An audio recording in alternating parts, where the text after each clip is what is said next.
여러분 정말 반갑습니다. 세상에 빛이 될 여러분을 진심으로 응원합니다. 개연 끝판왕 정종영입니다. 와, 쉬는 시간에도 정말 많은 학생들이 계속 이야기를 해주고 있네요. 저 정말 손만 씻고 왔습니다. 제가 이제 학교에서 수업을 할 때도요, 학생들 제일 싫어하는 게 이제 종치고 수업이 끝났는데도 계속 수업하시는 선생님. 근데 이제 굉장히 좋아하는 선생님은 수업 시간이 조금 남았는데도 일찍 맞춰주는 선생님, 그리고 수업 종치고 좀 늦게 들어오는 선생님. 저는 항상 조금 늦게 들어가고 일찍 마치는 편입니다. 평소에는 굉장히 인간미가 넘치는데요, 오늘 여러분과 함께하는 라이브 클래스는 정말 급하게 달려왔습니다. 정말 인간미 없는, 오늘 또 종영쌤의 라이브 특강 함께하고 있는 우리 대박이들 정말 대단하다고 생각을 해요. 보니까 학생들 이야기 들어보니까 대구에서 듣는 학생들도 있고요, 뭐 서울에서 듣는 학생들도 있고요, 굉장히 많은 지역에서 힘든 시간들 속에서도 열심히 노력하고 있는 것들 전부 다 느껴집니다. 이번 두 번째 시간, 오늘 5교시죠. 이 5교시에서도 우리 대박의 친구들에게 특별한 선물 하나 준비되어 있습니다. 앞선 4교시와 마찬가지로 5교시에서도 이제 가장 열심히 듣는 친구, 제가 퀴즈를 내면 가장 먼저 답변해주는 한 명의 친구에게 보이죠, 이 인스타템, 이거 백도 드리고요. 그리고 이 안에 들어있는 자이언트 펭수, 그러니까 자이언트 펭수가 그려져 있는 노트도 함께 드리도록 하겠습니다. 그리고 이 포스트잇과 연필까지 전부 다 한 명의 학생에게 줄 거예요.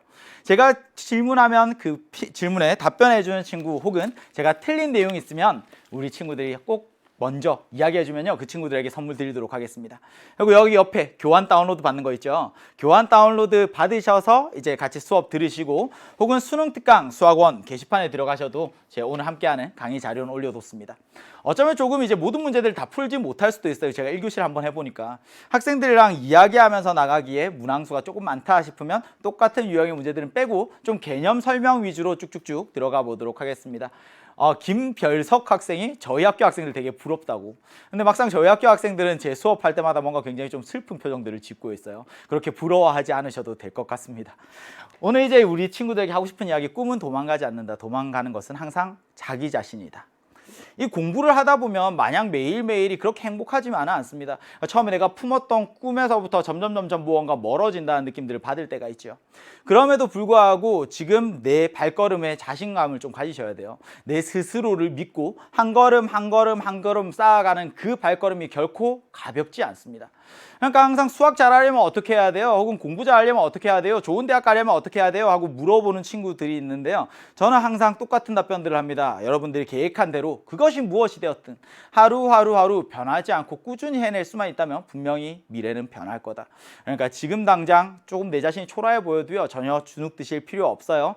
그냥 매일의 보통의 메일들이 쌓이다 보면 분명히 특별한 미래를 여러분들에게 선물해 줄 거라고 믿습니다.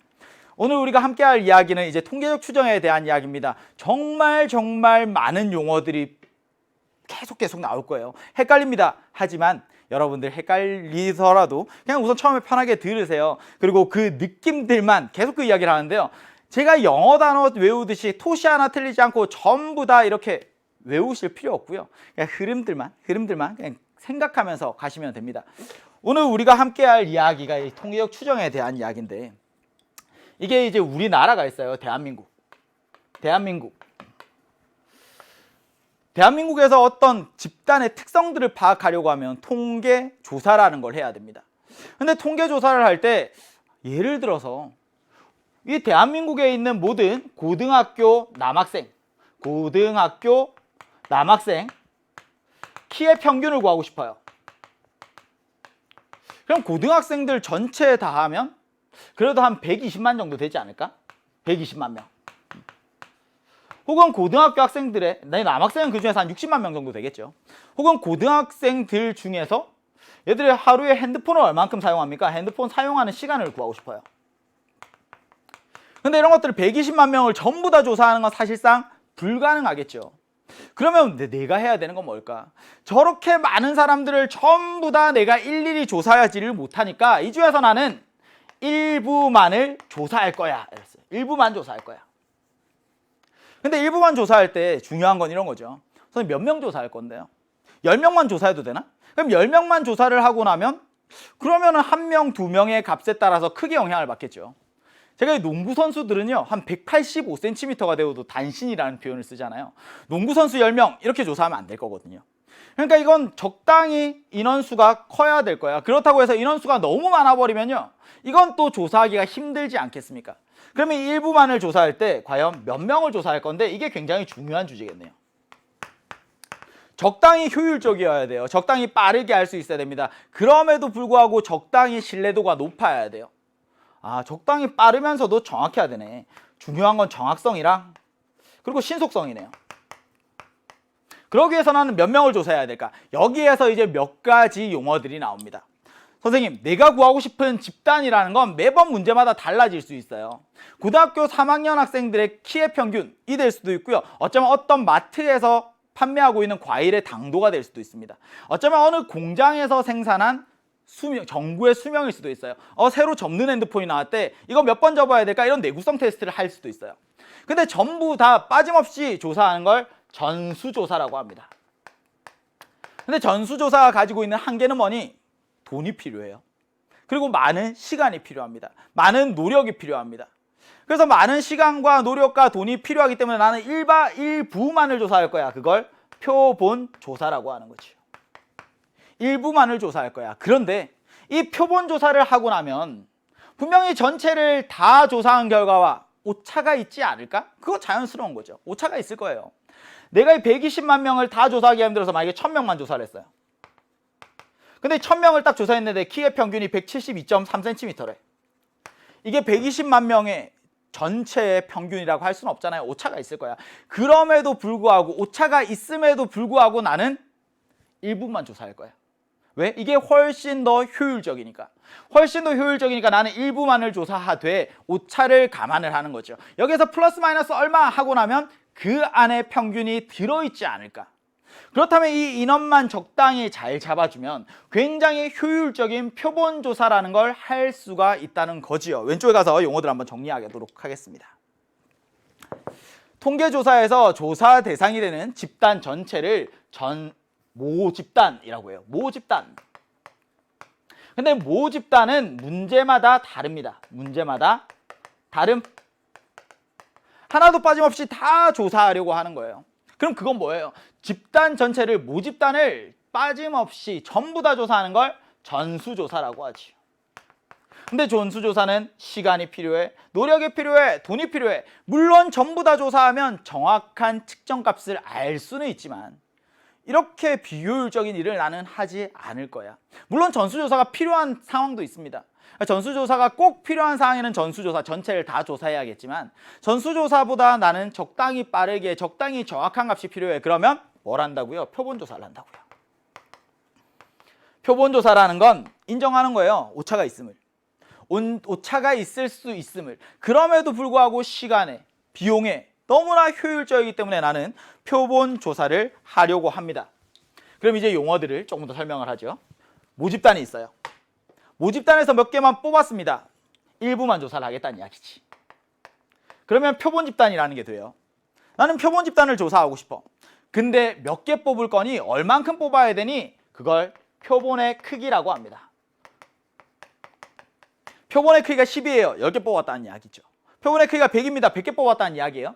표본의 크기가 1000입니다. 1000개 뽑았다는 이야기예요. 아, 통계의 이야기로 들어오니까 정말 이 실생활과 이 통계의 이야기가 밀접한 관계가 있구나. 그냥 우리 삶이구나. 표본의 크기가 얼마니? 그걸 n이라고 합니다. 그럼 모집단에서는요, 이걸 전부 다 조사하는 걸 전수조사라고 하죠. 근데 내가 뽑아서 일부만 조사하는 걸 표본조사라고 합니다. 선생님, 전수조사가 번거롭죠. 힘들죠. 그럼에도 일일이 다 조사하고 나면 그때 모집단의 평균, 모평균, M이라고 써요. 모집단의 분산, 모분산, 시그마 제곱입니다. 모집단의 표준편차, 모표준편차, 시그마예요. 모표준편차, 시그마. 이건 전수조사를 해야지만 알 수 있습니다. 전수조사를 해야지만 구해낼 수 있지만 얘들은 상수예요. 얼마인지 알지 못하지만 분명히 정해져 있는 값입니다. 그치? 근데 일부를 조사했어요. 그럼 뭐가 나올까? 한번 표본 조사했습니다. 여기에서 표본의 평균이 나오죠. 이게 헷갈릴 거야. 표본의 평균이 나옵니다. 표본의 분산도 나와요. 표본의 표준편차도 나옵니다. 표본 표준편차. 이걸 구분해서 쓸 거거든요. 그래서 표본 평균 X바라고 하고 표본의 분산 S제곱, 표본의 표준 편차 S입니다. 근데 이제 우리 학생들에게 선생님 표본 분산 구해보세요. 표본 표준 편차 구해보세요. 이런 것들은 묻지 않아요. 오로지 표본 평균에 대한 이야기만 할 겁니다.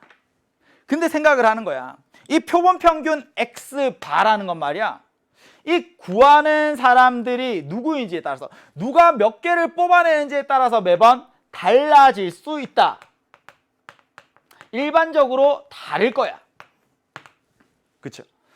만약에 고등학교 남학생들의 키의 평균을 구하고 싶어요. 10명을 뽑고 싶습니다. 100명을 뽑아볼까요? 100명을 뽑을게요.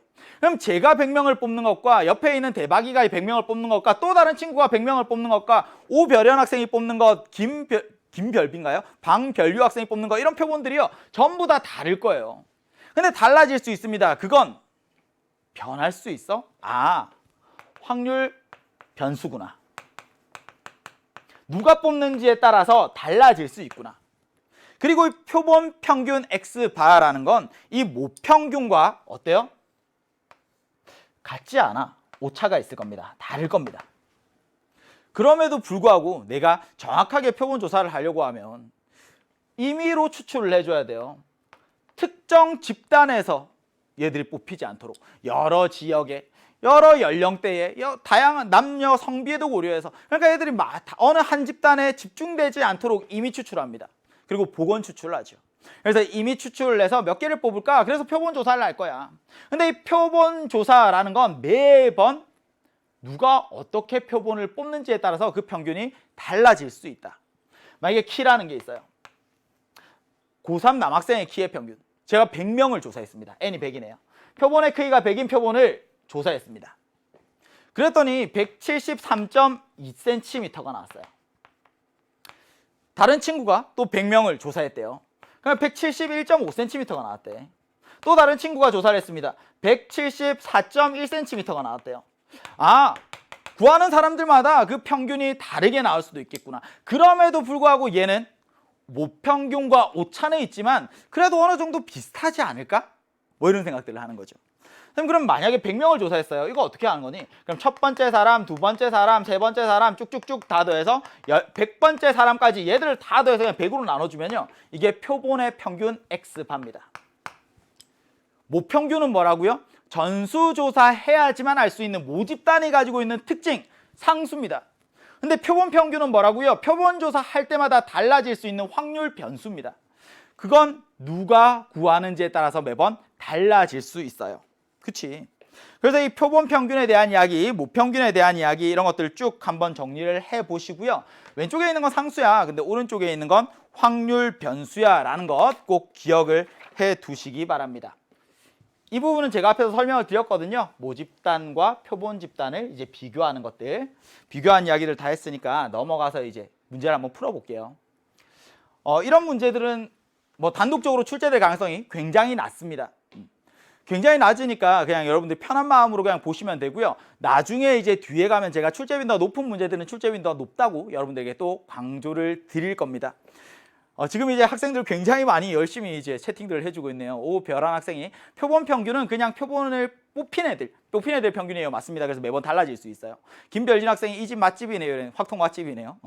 그래서 이 오늘 하는 강의들이요. 이제 내일 또 다른 게시판에 올라갈 거거든요. 강의 다시 보기는 이제 5일 만에 끝내는 라이브 특강이라는 이름으로 그 EBS 우리 홈페이지 3학년 강의 들어가 보시면요. 거기에 뜰 겁니다. 주머니 속에 1의 숫자가 적혀 있는 공이 하나 있어요. 그리고 2의 숫자가 적혀 있는 공은 2개 있네요. 3의 공이 적혀 있는 공이 5개 있어요. 공이 총 8개 있습니다. 8개. 근데 이 중에서 내가 하나를 쭉 뽑았습니다. 그럼 1이 뽑힐 수도 있고 2가 뽑힐 수도 있고 3이 뽑힐 수도 있잖아요. 그치? 내가 하나를 뽑았어. 그럼 1이 나올 수도 있고 2가 나올 수도 있고 3이 나올 수도 있어. 하나 뽑았을 때 얘를 X라고 하면 X가 될 수 있는 건 1이거나 2거나 3이거나. 근데 그때 각각의 확률은 얼마니? 이랬어요. 확률은 얼마니? 공이 8개 있어요. 하나를 뽑습니다. 1이 뽑힐 확률 얼마? 8분의 1이지요. 2가 뽑힐 확률 8분의 2입니다.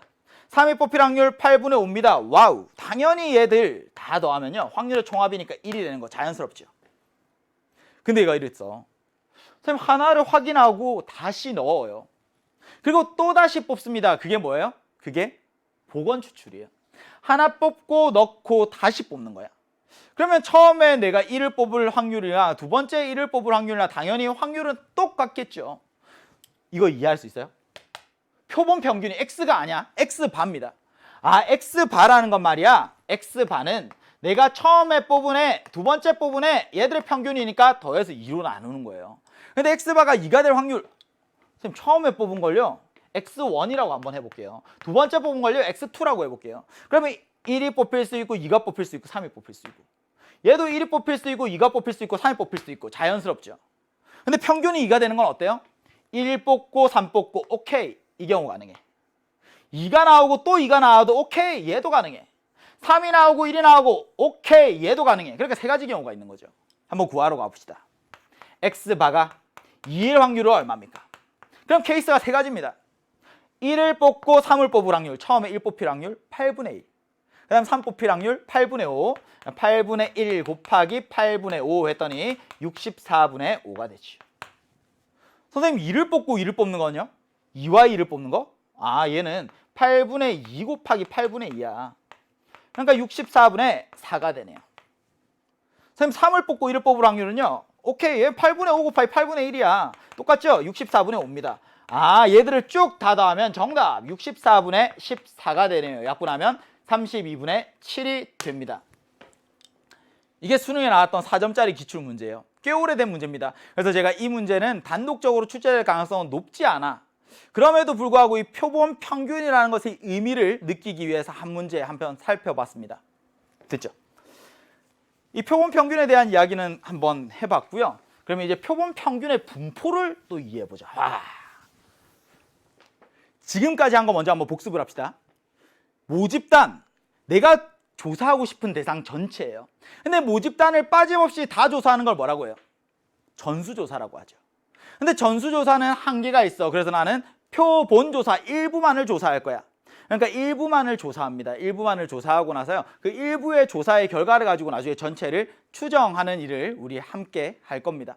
그러니까 지금 여러분들이 한번 정리해 보셔야 되는 건 모집단이라는 것, 전수조사라는 것, 그리고 표본집단이라는 것, 표본 평균이라는 것, 어떻게 분포하는지를 우리 친구들이 전부 다 쭉쭉쭉 한번 살펴보시면 되겠습니다. 지금 이제 이 오별현 학생이 와, 이게 생각보다 쉽다, 이게 4점짜리라니 이런 이야기들 하네요. 이 확률과 통계는요, 미적분이나 이런 과목들보다 계산은 훨씬 더 간단합니다. 다만 헷갈리는 개념들이 많죠. 그 헷갈리는 개념들만 여러분들이 좀 정확하게 잡으시면 되고요. 조별린 학생이 앞에서 이제 표본 집단이랑 모집단이랑 비교하는 거, 그거 제가 앞선 화면에서 전부 다 같이 한번 정리를 해드렸습니다. 지금 고등학교 1학년의 학생들 같은 경우에 이걸 굳이 지금 들을 필요는 없어요. 화해과 통계를 학교 시험에서 공부하는 혹은 아직 수능을 준비하는 고2, 고3인 학생들이 이걸 보시는 게 훨씬 더 도움이 많이 될 것 같습니다.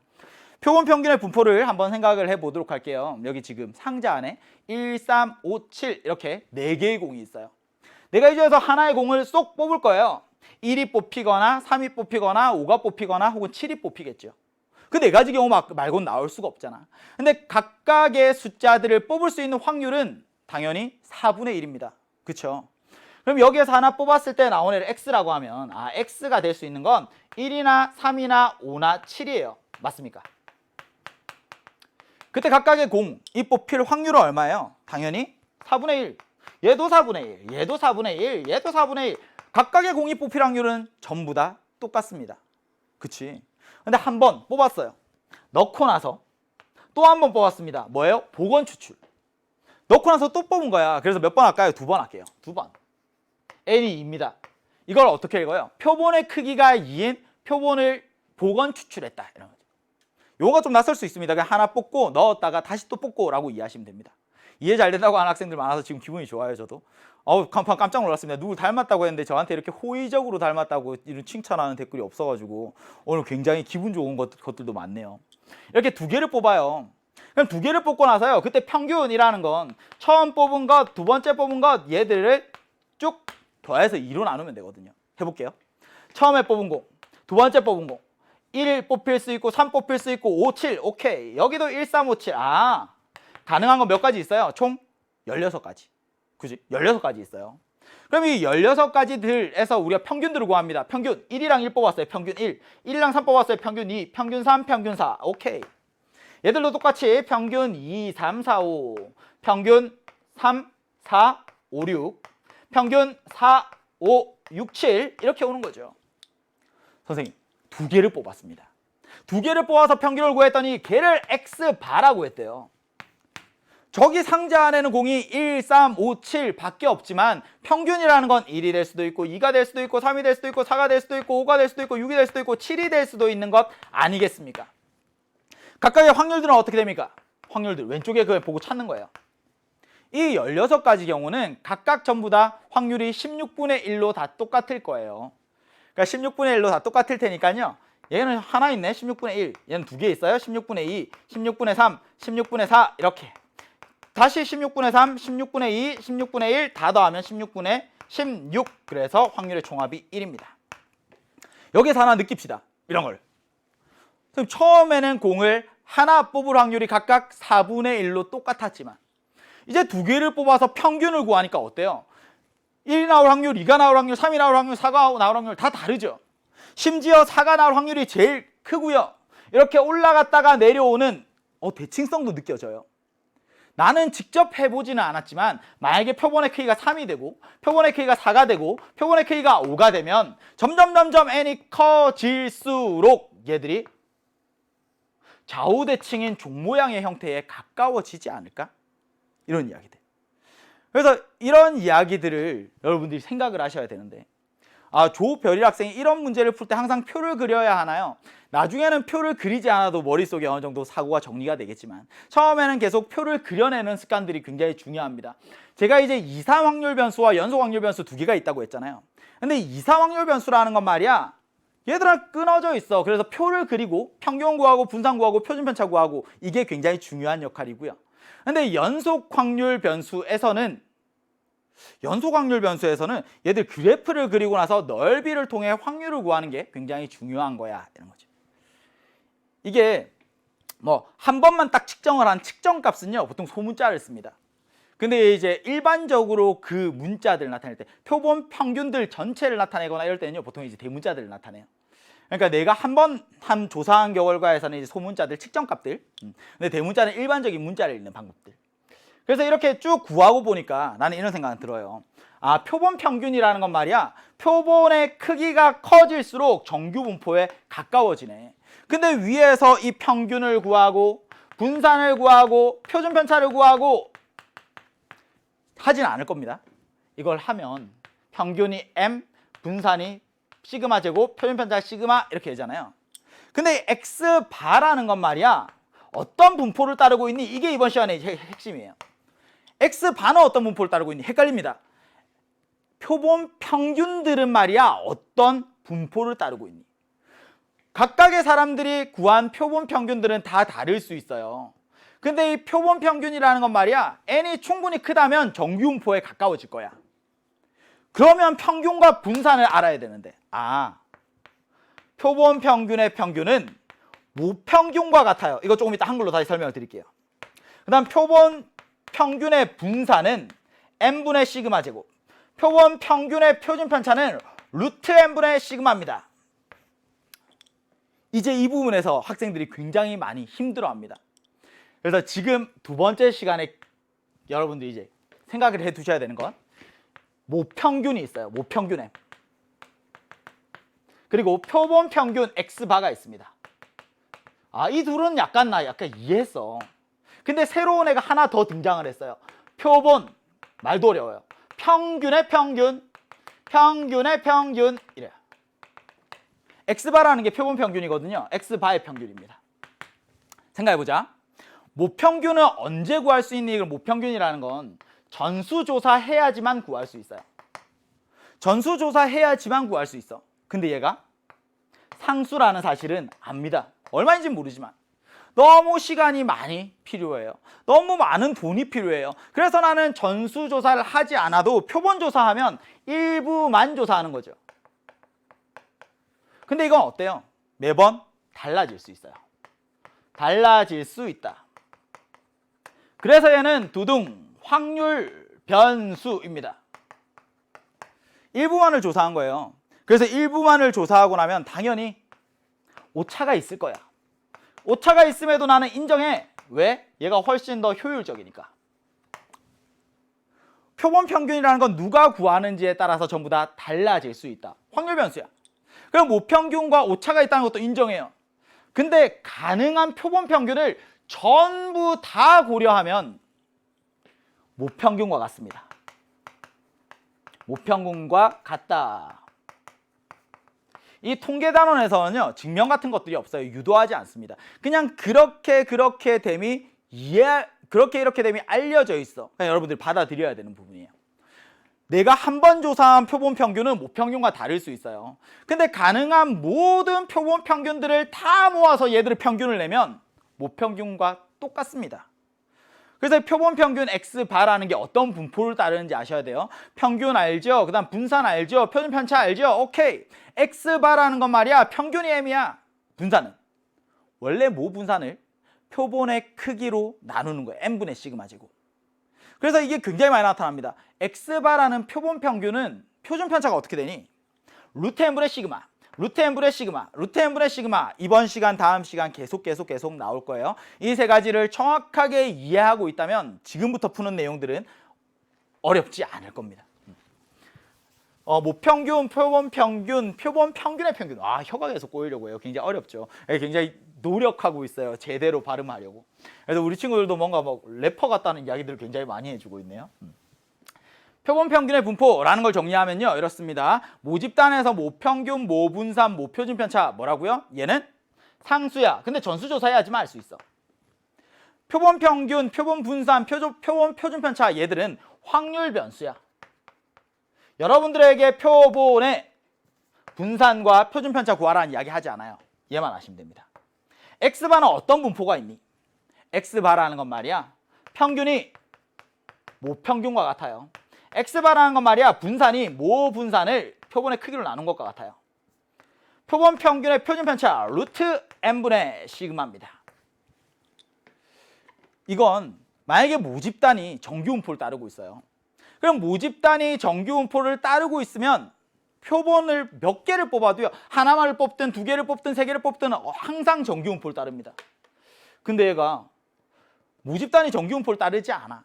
모집단이 정규분포를 따르지 않아. 그럼에도 불구하고 표본의 크기가 충분히 크면 표본 평균도 정규분포를 따릅니다. 그게 이 내용이에요. 모집단이 있어요. 모집단. 그래서 나는 표본의 크기가 n인 표본을 이미 추출해서 표본 집단을 만듭니다. 모집단이 처음부터 만약에 정규분포를 따릅니다. 정규분포. 그러면 표본 크기랑 관계없이 X바도 정규분포를 따라요.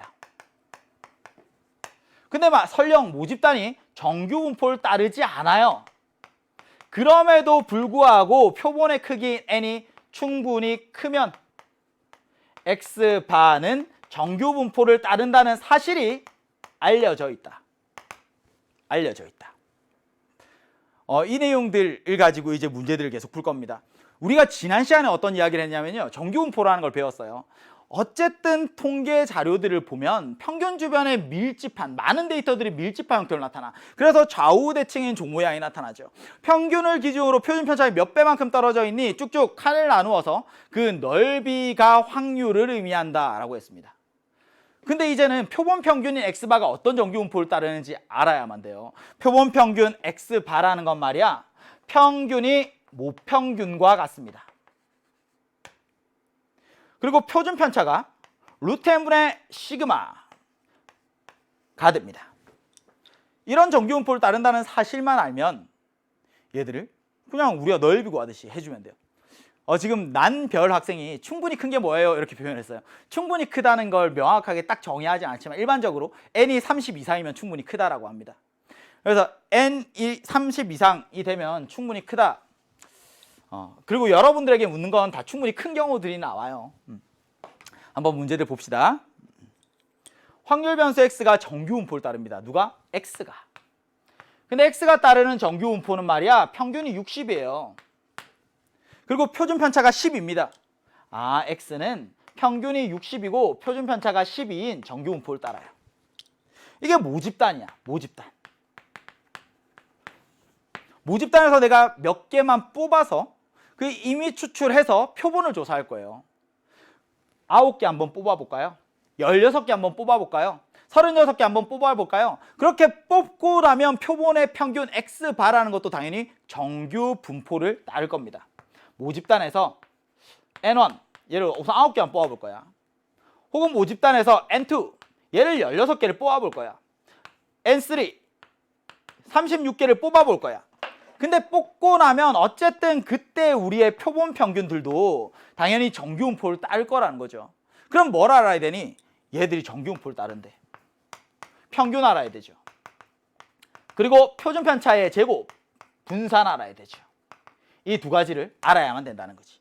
그럼 직접 한번 구해보도록 합시다. 크기가 9예요. n이 지금 9야.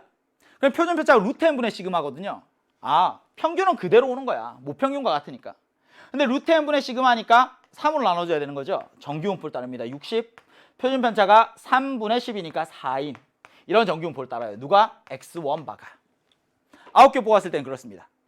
선생님 16개 뽑았을 때는 어떻게 됩니까? 그럼 루트 n분의 시그마 계산하면 X2바는 평균이 60, 표준 편차가 3인 이런 정규분포를 따르죠.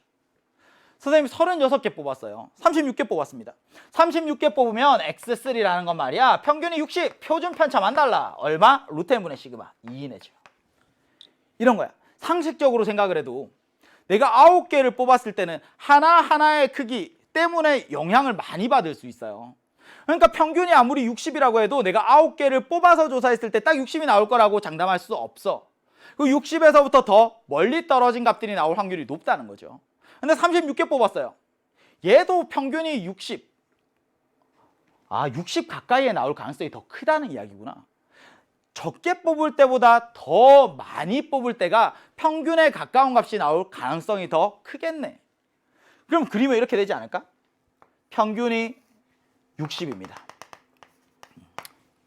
X1이라는 건 말이야. 평균 주변에 더 많이 나오긴 하겠지만 그래도 평균에서부터 멀리 떨어진 경우도 있어. 근데 9개를 뽑고 나면 평균 주변에서 나올 가능성이 더 커지죠. 선생님 36개를 뽑고 나면요. 얘가 더 평균 주변에서 나올 확률이 커집니다. 이런 거예요. 지금 박별현 학생이 n이 30이 넘으면 모평균과 큰 차이가 없나요? 라고 했습니다. 그렇지 않아요. 이게 100개를 뽑든 1000개를 뽑든 10,000개를 뽑든 모평균과는 분명히 차이가 납니다. 근데 물론 이게 표본의 크기가 커지면 커질수록 모평균과 차이가 작아질 가능성은 높아요. 내가 이런 거예요. 상식적으로 생각해도 우리나라 고등학교 3학년 남학생들 키의 평균을 구하고 싶어요. 근데 옆에 친구가 10명만 조사하겠대. 그럼 10명 조사하면은 전체의 평균과 차이가 클 거거든요. 나는 100명 조사하겠대. 그럼 전체의 평균과 차이가 좀 작아지겠죠. 선생님 저는 1000명 뽑을게요. 나는 10,000명 뽑을게요. 내가 만약에 정말 10,000명을 조사했어요. 그러면 모평균과 차이가 거의 없지 않을까? 물론 그럼에도 불구하고 약간의 오차는 있겠지만. 그지? 표본 조사라는 건 아무리 표본이 커져도요. 전수 조사하지 않는 이상은 무조건 오차는 있습니다. 근데 그 오차가 큰지 작은지 뭐 그런 것들을 따지는 거죠. 지금 하는 것들은 이제 사실 여러분들이 그냥 의심 없이 받아들이기에는요. 좀 찝찝한 부분이 있어요. 그래서 그런 부분들 제가 수능 개념 강의를 좀 꼼꼼히 살펴보시고 지금 이제 전체적으로 큰 흐름들만 같이 한번 쭉 살펴보도록 하겠습니다. 제가 아까 전에 이제 굿을 뽑는 이야기에서도 2개만 뽑았을 때도요. 이게 약간 좀 평균 가까이 나오네? 뭐 이런 느낌 받잖아.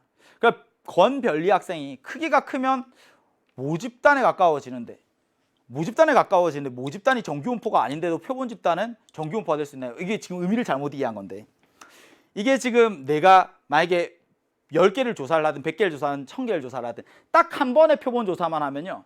이건 모집단이랑 같아질 수가 없어요. 근데 지금 우리가 하고 싶은 건 표본 평균이라는 애가 어떤 분포를 따르고 있니 이런 거예요. 표본 평균이라는 애가. 내가 생각할 수 있는 모든 표본 평균들을 다 생각을 하는 거예요. 그럼 그 표본 평균이라는 건 내가 표본의 크기가 커지면 커질수록 모평균 주변에 나올 가능성이 크겠지. 그러니까 권별리 학생이 그래프 보고 이제 이해했습니다. 잘못 착각했었어요. 라고 이야기를 해줬네요. 같은 질문들이 여러 번 올라와서요. 저도 이제 조금씩 추리면서 이제 설명들을 하도록 할게요. 지금 이제 정규분포를 따르는 모집단의 확률 변수를 X라고 하자. 지금 이제 이번 시간 퀴즈입니다. 지금 강의 듣고 있는 우리 친구들 지금 1번과요, 이 3번 같은 경우가 지금 서로 문제가 다르거든요. 그래서 1번과 3번 비교하면서 1번의 정답, 3번의 정답 지금 맞춰주는 가장 먼저 맞춘 학생에게 제가 아까 처음 설명드렸죠. 가방이랑 그 다음에 아까 펭수 노트랑 그 다음 선물들 같이 챙겨드리도록 하겠습니다. 1번, 3번 한번 풀어보세요. 갑시다. 정규분포 N 평균이 60이에요. 표준편차가 10입니다. 누가? 모집단이. 모집단이 있어요. 모집단에 있는 확률 변수 X라는 건 말이야 정규분포를 따릅니다. 평균이 60이고 표준편차가 10이에요. 그러면 얘들은 평균 주변에 밀집한 형태로 오케이 이렇게 나올 거야. 1번 봅니다. X가 66 이상일 확률은 어떻게 되니? 60에서부터 오른쪽으로 6만큼 가서 여기 66이 있어요. 이 부분 넓이 구하라는 이야기구나. 근데 이 표준편차의 몇 배인지를 아셔야 되죠. 표준편차라는 게 지금 평균이 60이야. 평균이 60이니까 표준편차가 10이네. 0.5 시그마만큼 간 거네. n 플러스 0.5 시그마. 오케이. 이렇게 가는 거죠. 그래서 n 플러스 0.5 시그마라는 게 주어지면 x가 66보다 크거나 같을 확률은 표준화하면 z가 0.5보다 크거나 같을 확률을 이야기하는 거예요. 그럼 0부터 0.5 사이에 넓이 주어져 있죠. 0.1915. 0.5에서 0.1915를 빼니까 정답 0.3085가 되겠네요. 이렇게. 얘가 0.3085입니다. 0.3085. 선생님 두 번째. 그럼 X바는 어떤 정규분포를 따릅니까? X바라는 건 말이야. 얘도 정규분포를 따르긴 따라. 근데 평균은 모평균과 같아요. 표준편차는 루트 n분의 시그마. 루트 n분의 시그마. 36개만 뽑았구나. 루트 n분의 시그마 하면 오케이 이렇게 가는 거죠. 지금 굉장히 많은 학생들이 답을 쭉 올려주고 있어요. 근데 이게 막 엄청 스피드 퀴즈처럼 답이 금방금방 올라오네요. 이별라 학생, 허별리 학생, 조별림 학생, 김별윤 학생 계속 답이 올라오고 있습니다. 그래서 우선 1번이랑 2번을 하겠어요. 지금 내용들 보세요. 여기에서 n이 36입니다. 내가 뽑아낸 표본 집단이 생기는 거지. 표본 평균 x 바라는 건 말이야 정규분포를 따라요. 근데 이제 표준 편차가 달라. 36개를 뽑고 나면 모평균 주변에서 나올 확률이 더 크거든요. 뾰족합니다. 여기가 60이에요. 얘가 66보다 크거나 같을 확률이라고? 아까 66 이상일 확률이랑 여기 66 이상일 확률이랑 다르죠? 왜? 표준 편차가 다르니까. 이제는 아래에 있는 내용 이걸 보고자 하는 게 아니라 x가 따르는 정규분포 말고 x바가 따르는 정규분포를 알고 싶다는 거죠. 얘는 평균에서부터 오른쪽으로 3시그마만큼 간 거네요. 오케이. x바가 66 이상일 확률은 표준화하고 나면 z가 3보다 크거나 같을 확률입니다. 0.5에서 0.4987을 빼면 정답 0.0076이네요. 62가 되겠네요. 그래서 지금 이제 이 문제 같은 경우에는요. 1번 0.3085 여기 13이죠. 13. 그래서 0.3085랑 그리고 0.0013 이거 맞춰준 학생 제가 나중에 가장 먼저 맞춘 학생 알려드리겠습니다. 천별원 학생이 가장 먼저 풀었나요? 천별원 학생 제가 두 번째 시간 선물 드리도록 하겠습니다. 다른 친구들도 너무 아쉬워요. 제가 정답 정말 많이 올려준 거 알고 있거든요. 지금도 계속 강별우 학생, 김별현 학생, 마별석 학생 계속 쭉쭉 올려주고 있는데 제가 이번에 기회 넘어갔지만 아직 1시간 더 남았습니다. 3교시까지 이제 6교시죠. 6교시까지 열심히 하시면 한 번 더 찬스는 오니까 그때 다시 한번 노려보도록 합시다. 지금 많은 학생들이 이해하고 있는 것 같아요. 지금 확률 변수 x가 따르는 정규분포 말고 표본 평균인 x바. 표본 평균인 x바가 어떤 분포를 따르니 이거에 대한 이야기야. 모평균 나왔죠. 표본 평균 나왔죠. 표본 평균의 평균 나왔죠. 이 세 개의 용어들을 이해해 주셔야 됩니다. 그러면 문제들을 풀 수 있어요. 수능특강으로 한번 가볼게요. 수능특강.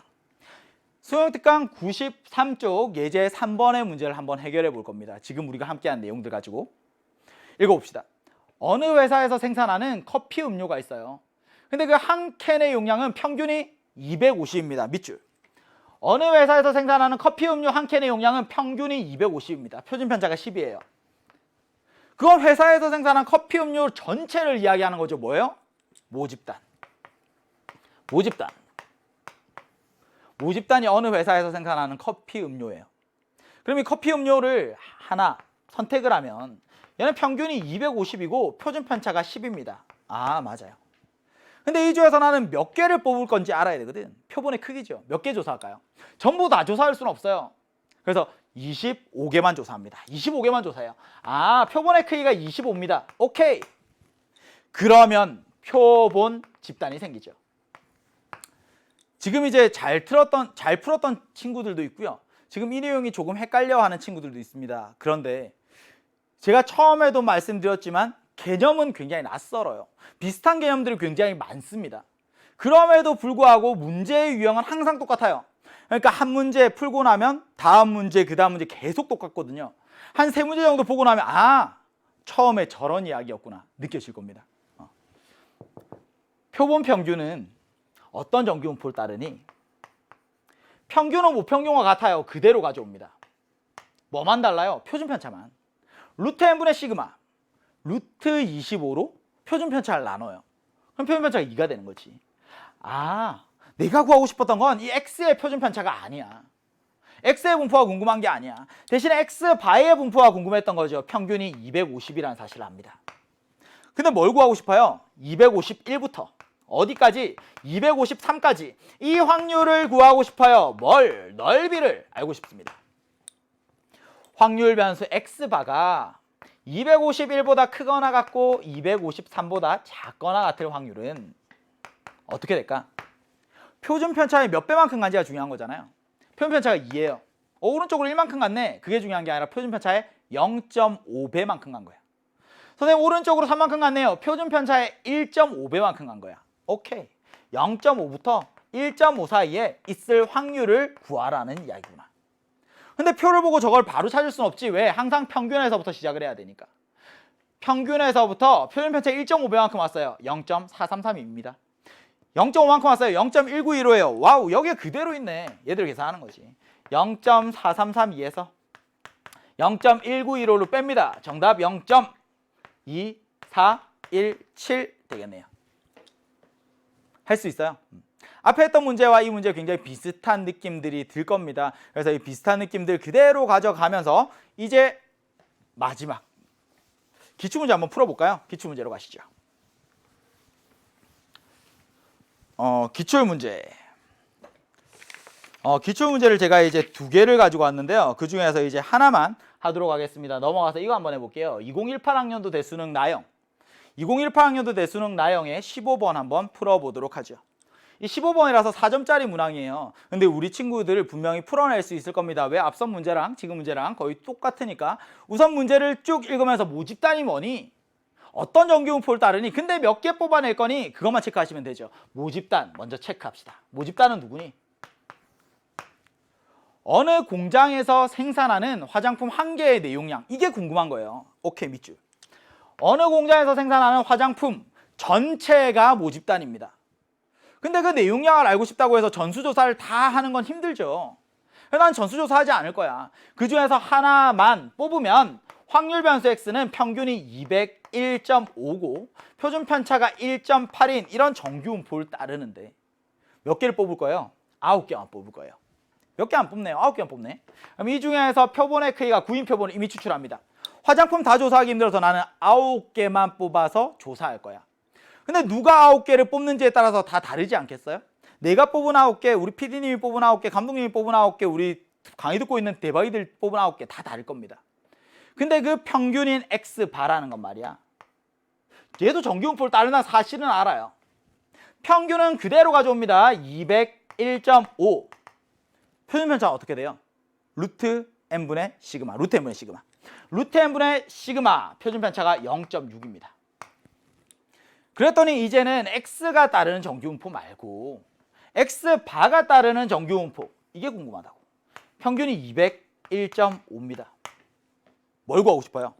확률 변수 x바가 200 이상일 확률을 구하고 싶어요. 왼쪽으로 쭉 가죠. 아, 200이 여기 있네요. 200 이상일 확률 얘들을 구해달라는 거지. 근데 대칭성이 있으니까 당연히 한쪽은 압니다. 한쪽은 얘가 0.5라는 사실을 알아요. 그지? 근데 반대쪽을 모르는 거야. 이게 표준 편차의 몇 배만큼 갔는지가 중요하거든요. 표준 편차의 몇 배만큼 간 거니? 그러면 표준 편차가 0.6이에요. 그래서 0.6이라는 걸 이렇게 넘기고 하다 보면 이 왼쪽으로 1.5만큼 가는 거거든요. 여기가 평균에서부터 왼쪽으로 2.5시그마만큼 가는 거구나. 이 그대로. 그러니까 얘는 Z가 마이너스 2.5 이상일 확률을 구하는 거군요. 표를 딱 보는 순간에 0.4938 여기에 0.5를 더해주면 정답 0.9938이 됩니다. 오늘 우리 대박이들 정말 많이 정답을 올려주고 있어요. 저 굉장히 감사하다는 이야기를 하고 싶습니다. 보면 어때요? 4점짜리 문항이에요. 우리가 수학 1, 수학 2 혹은 이제 미적분보다 훨씬 더 계산이 간단한 거 느껴질 겁니다. 그러면 이제 칸을 쭉 나눠서 이제 생각을 하셔야 되는데 지금 우리 친구들이 여러 명 이런 이야기를 했는데요. 이 단어 문제 따기 굉장히 쉬워요 라고 이야기했어요. 근데 이 단어는 처음에 개념은 조금 낯설지만 문제의 계산이 굉장히 간단합니다. 그리고 풀다 보면 문제의 유형들이 항상 똑같아요. 이 경우의 수 단어는 내가 열심히 공부해도요 사실 다 맞춰낼 수 있다는 보장이 없어요. 왜? 활과 통계에서 준킬로 문항이 여기서 나오거든. 중복조합 이런 것들 문제 어렵게 내면 굉장히 어렵거든요. 근데 반면에 학생들은 경우의 수가 쉽다고 느끼지만 사실 경우의 수에서 고난도 문항은 출제되지. 다만 통계 단어는 학생들 어렵게 느끼지만 문제의 유형은 항상 똑같습니다. 그래서 지금 서별무 학생도 왠지 4점짜리 같지 않아요? 와, 이게 4점짜리야? 이런 이야기들을 해요. 지금 이 문제 4점짜리거든요. 여러분들이 저와 같이 2교시 열심히 들었다면 분명히 맞춰낼 수 있었을 겁니다. 제가 이제 두 번째 시간 한 것들을 간단하게만 여러분들에게 다시 한번 설명을 드릴게요. 이 모집단이라는 게 있어요. 모집단을 전부 다 전수조사하면 여기에서 모집단의 평균도, 모집단의 분산도, 모집단의 표준 편차도 이런 것들을 전부 다 구해낼 수 있습니다. 이건 다 구할 수 있어요. 상수예요. 근데 전수조사하는 게 사실상 힘들죠. 그래서 나는 뭘 할 거예요? 일부만 조사할 거예요. 일부만. 그걸 표본조사라고 합니다. 표본조사하고 나면 이 표본의 평균과 이 표본의 분산과 이런 것들은 변할 수 있어요. 확률 변수야. 확률 변수야. 근데 이 중에서 나는 표본의 평균 X바 얘가 궁금하다고요. 어떻게 분포되어 있는지. 그래서 이 X바라는 것, 이 표본의 평균이 어떻게 분포되어 있는지를 봤더니 X바의 평균과 X바의 분산과 X바의 표준 편차를 알 수 있더라. 모평균과 같아요. n분의 시그마 제곱. 얘는 루트 n분의 시그마 이렇게 되더라는 거지. 그래서 선생님 저는 딱 한 번 표본 조사하는 게 아니라 가능한 표본 평균 전부 다에 대한 이야기를 하고 있어요. 그러면 이 n이라는 표본의 크기가 충분히 크기만 하면 충분히 크면 그래서 모집단이 원래 정규분포를 따르면요 표본 평균도 원래 정규분포를 따릅니다. 근데 모집단이 정규분포를 따르지 않더라도 표본 평균은 n이 충분히 크면 정규분포를 따른다. x 바라는 애는 평균이 m이고 표준 편차가 루트 n분의 시그마인 이런 정규분포를 따른다. 이게 2교시에 대한 내용 전부였습니다. 오늘 우리 친구들 2교시 5번째 시간이죠. 지금도 너무너무 열심히 해서 감사하고요. 저도 손만 바로 씻고 또 마지막 6번째 시간에 여러분들과 통계적 추정 함께 하도록 하겠습니다. 오늘도 너무너무 고생 많으셨습니다. 개념 끝판왕 정종영이었습니다.